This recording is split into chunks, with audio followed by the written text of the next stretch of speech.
को निकल जाऊंगा और रिटर्न में फिर हमारे साथ ही आएंगे। वो हम आने वाले थे, बताया था आपको 1 हफ्ते के बाद, तो हमारे साथ ही वापस आते वो। तब तक 1 हफ्ते में अपना काम खत्म कर लूंगा।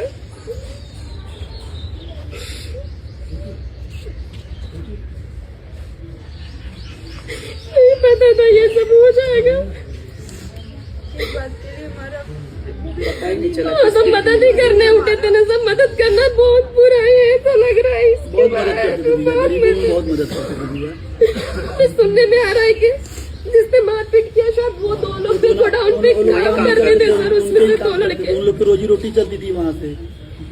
कहीं ऐसा नहीं गोडाउन में झगड़ा कुछ नहीं भैया, कोई नहीं भैया, कुछ कभी ऐसा आदमी नहीं जिससे उनका झगड़ा हुआ। मार झगड़ा से बहुत डरते थे। इनको अकेले अगर बोल दीजिए रात को घर से बाहर, तो भैया लोगों को समझाते रहते थे कि मारपीट से दूर रहा करो। निकलते ही नहीं थे। हम लोग को हमेशा समझाते रहते थे कभी लड़ाई झगड़े में मत पड़ना तुम लोग। और मार से बहुत पीछे रहते हैं। दूठे कुछ झाड़ देकर अपन कपड़ा तक फेंक दे कर इतना डर रहा है। लड़ाई वो कभी किए ही नहीं है। लड़ाई मेरी छोटी बहन थी, मम्मी को लेके अकेले परेशान थी। उसमें डिसाइड हुआ कि अकेले कैसे संभालेंगे। शादी देख के रखा था भैया का, लेकिन हुआ कि होगा, बट ऐसे में हुआ कि फिर मंदिर में शादी करके कोर्ट मैरिज किया। फटाफट मंदिर में शादी करके रातों रात उनको वापी लेके गए, गुजरात लेके गए संभालने के लिए। तो फोटो तो सब होगा, बट पता नहीं ढूंढना पड़ेगा क्योंकि कोर्ट मैरिज जैसा था उनका। शादी हुई कितने साल हो गए? 10 साल आज हुआ। आज ही एनिवर्सरी उनका 10वां एनिवर्सरी उनका आज ही है। आज 10 साल पूरा हुआ है शादी में। 2 साल पहले मम्मी का बाहर नहीं निकल पाए। छोटे छोटे बच्चे उनके, एक बेटी जिसमें 6 महीने का है, 4 साल की है, 6 महीने का है। एक 8 साल की बच्ची है। एक वो बेटी है ये बनी। दीदी दीदी दीदी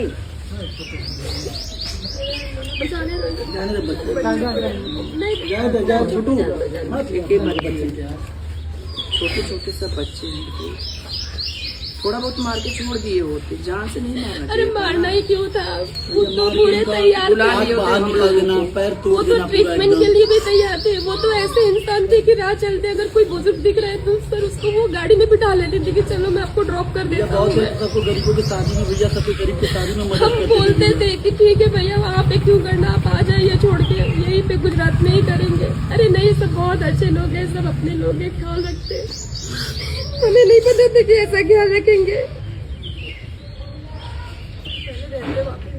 पहले गुजरात में ही थे, पापा का बिजनेस वही संभालते थे।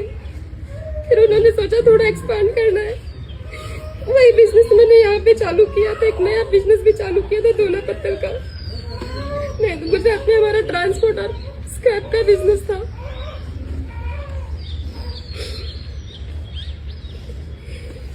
उनको शौक था बड़ा बिजनेस करने का और हो भी गए। आज एनिवर्सरी है, आज उनकी शादी की 10वीं एनिवर्सरी।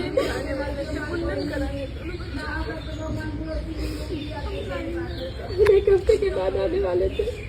हमारा प्लान था, उन्होंने बोला था साथ में कराएंगे।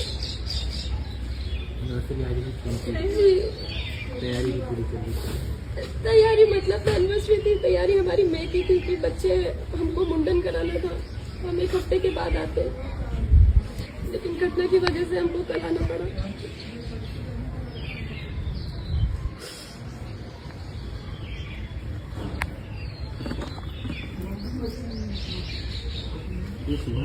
जी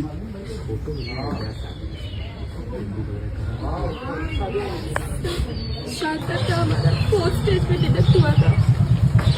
पापा बहुत पहले ही हमको छोड़ के चले गए थे, हम छोटे छोटे थे। भाई हमारा कॉलेज में था, उसकी वजह से उन्होंने पूरी पढ़ाई आधा अधूरा करके किया। तभी से उनके कंधे पे जिम्मेदारी थी। हम दोनों 6वीं साथ में पढ़ते थे पापा गए तो। उसके बाद फिर उन्होंने वहाँ का काम करके उन्होंने सोचा कि थोड़ा गांव में भी बिजनेस का प्लान किया कि थोड़ा एक्सपांड करना है। तो आए थे तो थोड़े टाइम के लिए वो यहीं पे थे जब मम्मी को हुआ था कैंसर, तो वहाँ पे संभालने वाला भी कोई नहीं था। मेरी शादी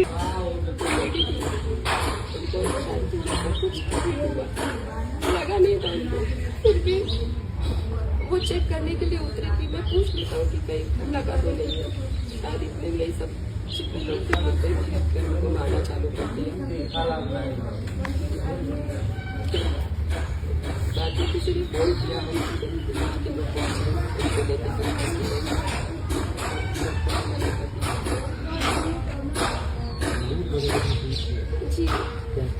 जी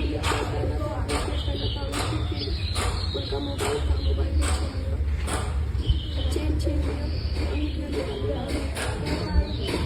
चेन लगा था तो बताई कि किसी के परिवार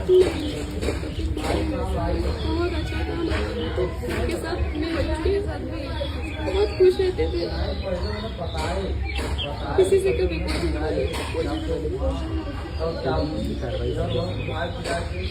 सांत्वना तो दिया है, हम भी उन्हीं का इंतजार करते हैं।